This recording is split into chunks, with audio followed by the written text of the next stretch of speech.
Good morning everyone. हम BCom part third year में VST paper auditing and management accounting अंकेक्षण एवं प्रबंध लेखांकन इसमें चैप्टर पढ़ने जा रहे हैं अनुपात विश्लेषण। अनुपात विश्लेषण पढ़ने से पहले हम देखेंगे कि अनुपात क्या होता है। अनुपात दो संख्याओं के मध्य गणितीय संबंध स्थापित करता है। कैसे? जैसे आपके पास दो संख्याएं हैं, ठीक है, 10, 5, ये दो संख्याएं हैं।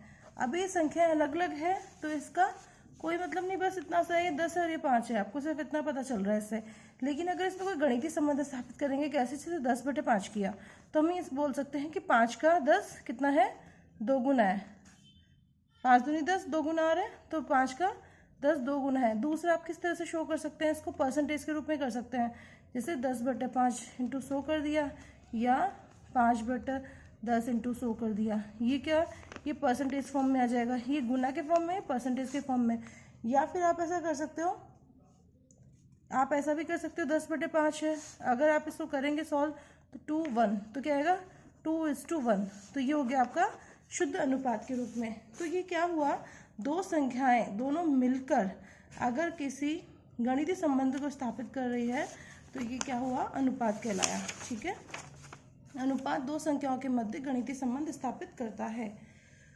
अब देखिए इसमें आगे क्या है, वित्तीय विश्लेषण में विभिन्न अनुपात, वित्तीय विश्लेषण में विभिन्न अनुपात व्यवसाय की वित्तीय स्थिति पर प्रकाश डालते हैं, अतः इन्हें वित्तीय अनुपात कहा जाता है। वित्तीय विश्लेषण होता है, उसमें क्या होता है, बहुत सारे अनुपात होते हैं। वित्तीय विश्लेषण मतलब हमारी जो balance sheet and P&L account, trading account जो भी है, उन सब का हमें विश्लेषण करना होता है, मतलब उसके बारे में जानना होता है कि तरलता कैसी है, वित्तीय सुदृढ़ता कैसी है, आर्थिक स्थिति कैसी है। सबको देखने के लिए हमें अपने 2 साल के बीच में ही कंपैरिजन करना पड़ता है, दूसरी संस्था से कंपैरिजन करना होता है, तो इसके लिए बहुत सारी वित्तीय विश्लेषण करते हैं। ठीक है, तो वित्तीय विश्लेषण में विभिन्न अनुपात व्यवसाय की वित्तीय स्थिति पर प्रकाश डालते हैं कि व्यवसाय की वित्तीय स्थिति है कैसी, अतः इन्हें वित्तीय अनुपात भी कहा जाता है। ठीक है, तो जो अनुपात हम वित्तीय प्रबंध, जो भी हम पढ़ रहे हैं हमारी बुक है मैनेजमेंट अकाउंटिंग, तो प्रबंध लेखांकन, इसमें जिस तरह से अनुपात का प्रयोग किया जाता है, कहाँ से अनुपात, कहाँ से संख्याएं कहाँ से लाई जाती है, चिट्ठे से, मतलब बैलेंस शीट से और P&L स्टेटमेंट से, यहाँ से फिगर्स लाई जाती है और उनमें अनुपात ज्ञात किया जाता है। अनुपात ज्ञात क्यों किया जाता है, inter firm and intra firm comparison के लिए। Inter firm and intra firm मतलब हमारी ही फर्म के 2 साल के डेटा को कंपेयर करने के लिए। जैसे लास्ट ईयर हमारी जो थी आर्थिक स्थिति इस तरह की थी, वित्तीय सुदृढ़ता इस तरह की थी, और इस साल हमारी इस तरह से है, तो दोनों तरह का हम दोनों में कंपैरिजन करेंगे। ठीक है, और इसी तरह से क्या हुआ, इंटर फर्म कंपैरिजन मतलब एक है संस्था बी, दूसरी है संस्था ए और बी, दोनों में कंपैरिजन करना चाहते हैं अगर, तो वो क्या होगा, इंटर कंपैरिजन। तो उसके लिए भी क्या, अनुपातों की जरूरत पड़ेगी। अभी कैसे क्या पड़ेगी ये हम चैप्टर में पढ़ेंगे। अभी सिर्फ थ्योरी समझाई जा रही है, चैप्टर में आपको समझ आएगा कि कैसे क्या है जब हम इसके न्यूमेरिकल्स करेंगे। अतः इसलिए इन्हें क्या बोलते हैं, वित्तीय अनुपात भी कहा जाता है। फिर है ये विभिन्न वित्तीय अनुपात। अब जो वित्तीय अनुपात होते हैं वो विभिन्न वित्तीय अनुपात वित्तीय विवरणों में प्रदर्शित विभिन्न मदों के सापेक्षिक महत्व को स्पष्ट करते हैं। ठीक है, जैसे 2 फिगर्स होती है, जैसे बैलेंस शीट और P&L स्टेटमेंट, इनकी दो कोई भी 2 मदों को, 2 आइटम को लेकर इसमें कोई भी रेशियो निकाल दिया जाता है, तो ये क्या बताता है, उसका सापेक्षिक महत्व को बताता है। इसलिए इन्हें वित्तीय संरचना का मापक या संरचना अनुपात भी कहा जाता है। ये इसके इतने सारे नाम हो गए हैं। ठीक है, इन अनुपातों को लेखा विधि अनुपात के नाम से भी जाना जाता है, क्योंकि विभिन्न अनुपात वित्तीय खातों पर आधारित होते हैं। ठीक है, अनुपात किस पे आधारित होते हैं, वित्तीय खातों पे। वित्तीय खाते क्या हुए, ट्रेडिंग, P&L, बैलेंस शीट, इन सब पे आधारित होते हैं। इन्हीं की फिगर्स होती है जिसके बीच में अनुपात निकाला जाता है वित्तीय सुदृढ़ता की जानकारी के लिए, लाभदायकता, तरलता, इन सब की जानकारी के लिए। ठीक है, अब अनुपातों की अभिव्यक्ति किस किस तरह से की जा सकती है, अभी आपको पता है, शुद्ध अनुपात के रूप में एज अ प्योर प्रोपोर्शन, जैसे बताया था, ये अनुपात के रूप में आना था, 10/5 को किया तो प्योर प्रोपोर्शन आ गया। दूसरा है दर या गुने के रूप में एज अ रेट, ये आया था 2 गुना, 10/5 2 टाइम्स आ गया था, 2 गुना आ गया था। और है अब प्रतिशत के रूप में, प्रतिशत के रूप में भी हो जाएगा। कैसे हुआ, इस तरह से जब किसी भी अनुपात को 100 से गुणा करते हैं तो परसेंटेज फॉर्म में आ जाता है वो। फिर है अंश के रूप में, अंश मतलब फ्रैक्शन के रूप में, तो फ्रैक्शन के रूप में आप बता सकते हैं, जैसे यह 5/10 है तो इसको 1/2, ये फ्रैक्शन फॉर्म में आ रहा है, तो ये फ्रैक्शन फॉर्म में आ गया। तो हम क्या कर सकते हैं, अनुपातों की अभिव्यक्ति इन रूपों में करेंगे। इस चैप्टर में इन सब फॉर्म्स में एक्सप्रेस होगा अपना रेशियो। अब देखो अनुपातों का वर्गीकरण है वो किस तरह से किया गया है, कितने भागों में बांटा गया अनुपातों को। अनुपातों को बांटा गया है उद्देश्य या प्रयोजन के आधार पे, पर्पज के आधार पे ये इतने भागों में बांटा गया। फर्स्ट है अपना तरलता अनुपात, लिक्विडिटी रेशियो। सेकंड है अपना उत्तोलक या पूंजी संरचना अनुपात, लिवरेजेस और कैपिटल स्ट्रक्चर रेशियो। ठीक है, लिवरेजेस और कैपिटल स्ट्रक्चर रेशियो। क्रियाशीलता अनुपात, एक्टिविटी रेशियो एंड लाभदायकता अनुपात, प्रॉफिटेबिलिटी रेशियो। अब प्रॉफिटेबिलिटी रेशियो को भी 3 भागों में बांटा गया है, विक्रय पर आधारित, विनियोजित पूंजी पर आधारित और अंशों पर अर्जन पर आधारित। मतलब सेल्स पर और कैपिटल एम्प्लॉयड पर और अर्निंग्स पर, अर्निंग जो शेयर्स पे अर्निंग है, शेयर अर्निंग्स पर, उन पर आधारित। तो ये हमारे 4 तरह के अनुपात हो गए। लास्ट जो अनुपात है उसके 3 तरह के अनुपात हो गए। तो हम सबसे पहले पढ़ेंगे तरलता अनुपात। ठीक है, तरलता अनुपात पढ़ते हैं हम।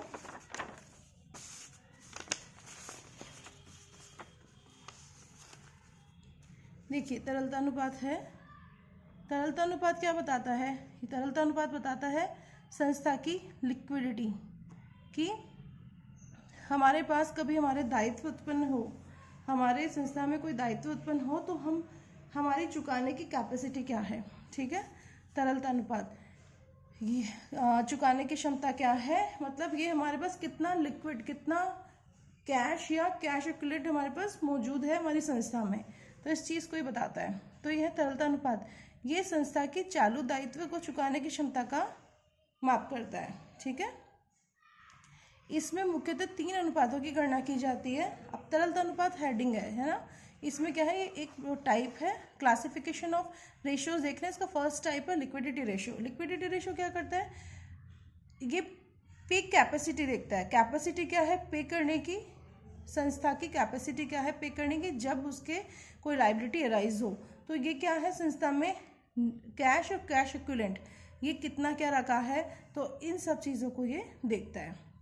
इसे मुख्यतः 3 अनुपातों की गणना की जाती है। अब लिक्विडिटी रेशियो में 3 रेशियोज है, उसकी गणना की जाती है।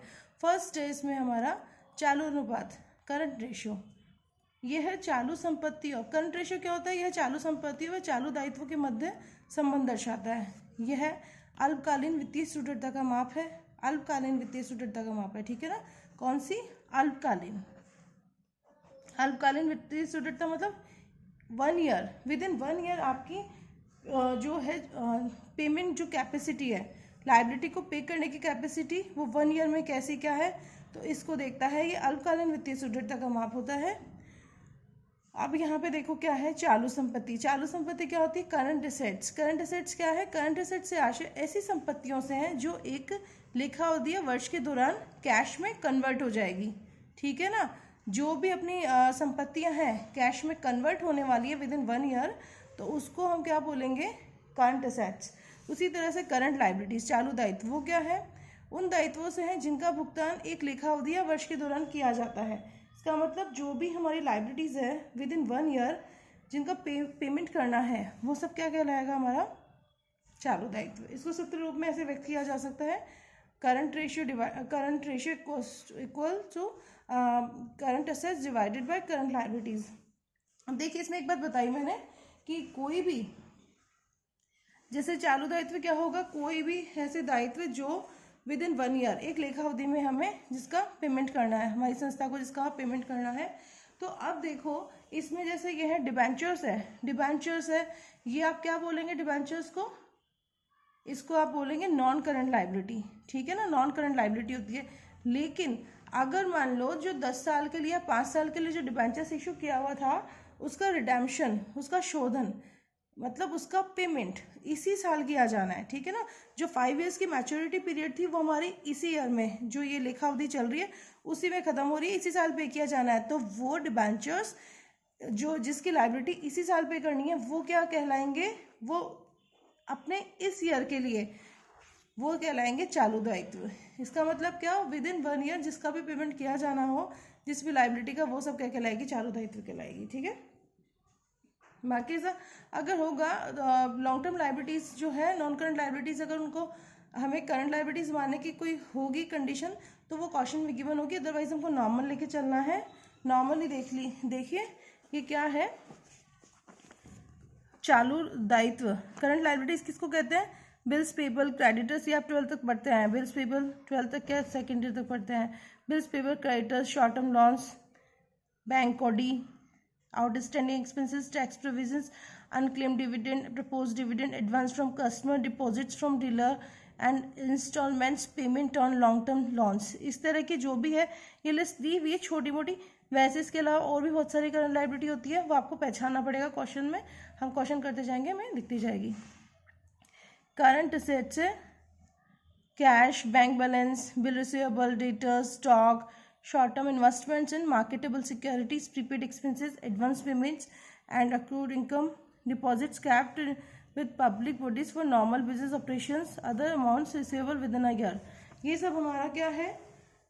चालू संपत्ति। आप चाहे तो इसको लिख सकते हैं नोट्स में।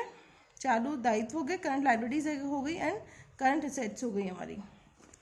ठीक है, इसमें कोई प्रॉब्लम हो तो कोई पूछ लेना कि किसी को भी समझ नहीं आ रहा हो कि इसे चालू दायित्व बोल रहे हैं, चालू संपत्ति इसको क्यों बोल रहे हैं, नहीं समझ में आया तो आप पूछ सकते हैं।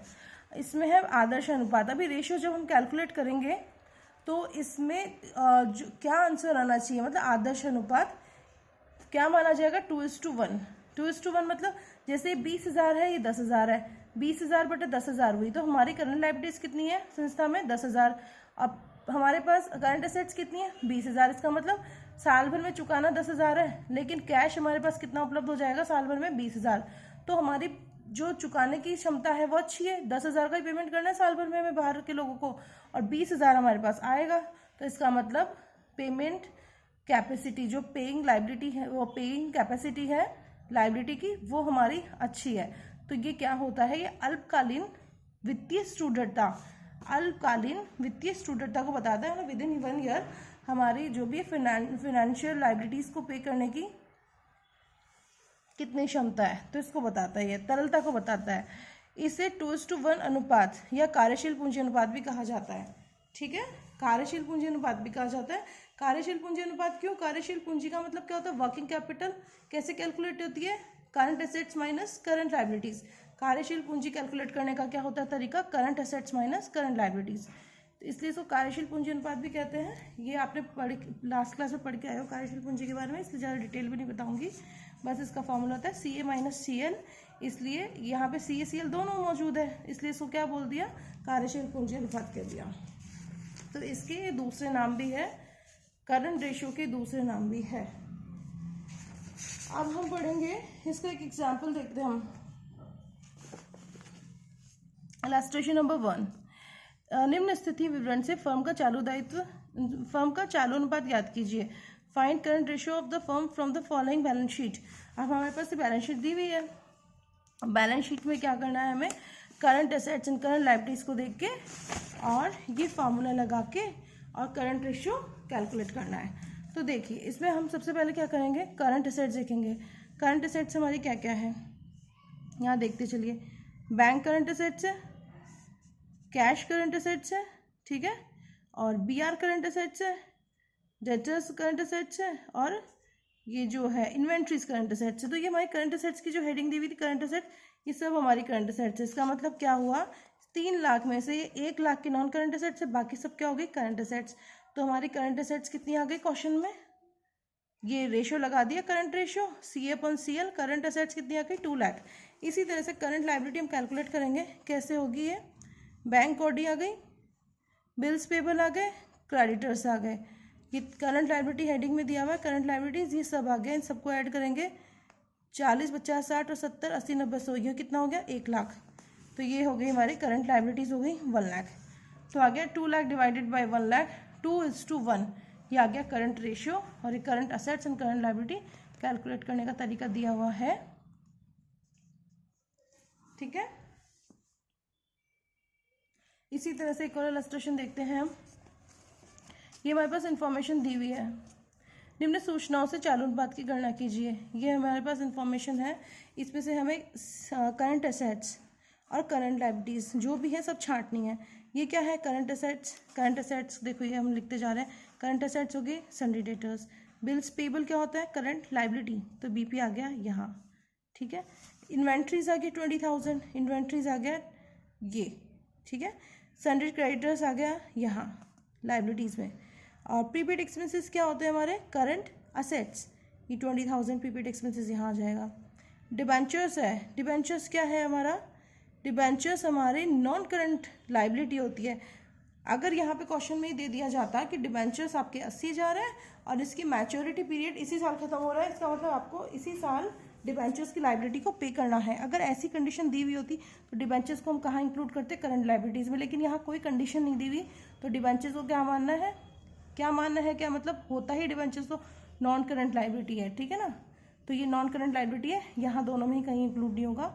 अक्रूड इनकम है वो क्या है, हमारी करंट असेट्स है, ये यहाँ आ जाएगी accrued income. And outstanding expenses क्या है हमारे, करंट लाइबिलिटीज़ है, तो करंट लाइबिलिटीज़ हमारी यहाँ आ गई आउटस्टैंडिंग एक्सपेंसेस।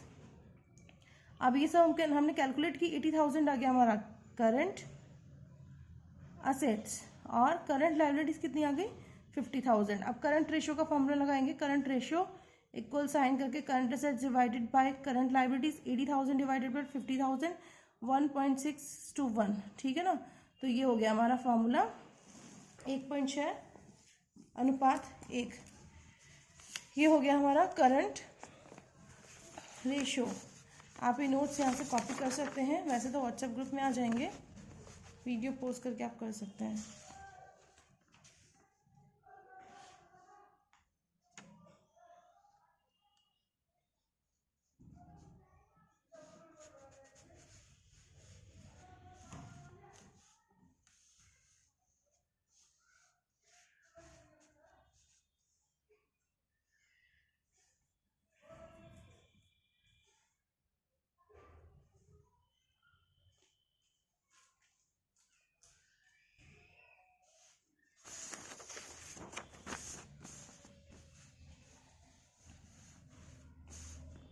अब हम नेक्स्ट क्लास में तरलता अनुपात के जो बाकी दो बचे रेशियो है उसके बारे में पढ़ते हैं। एक रेशियो हमारा कंप्लीट हो चुका है, बाकी दोनों रेशियो के बारे में नेक्स्ट क्लास में पढ़ते हैं। Thank you.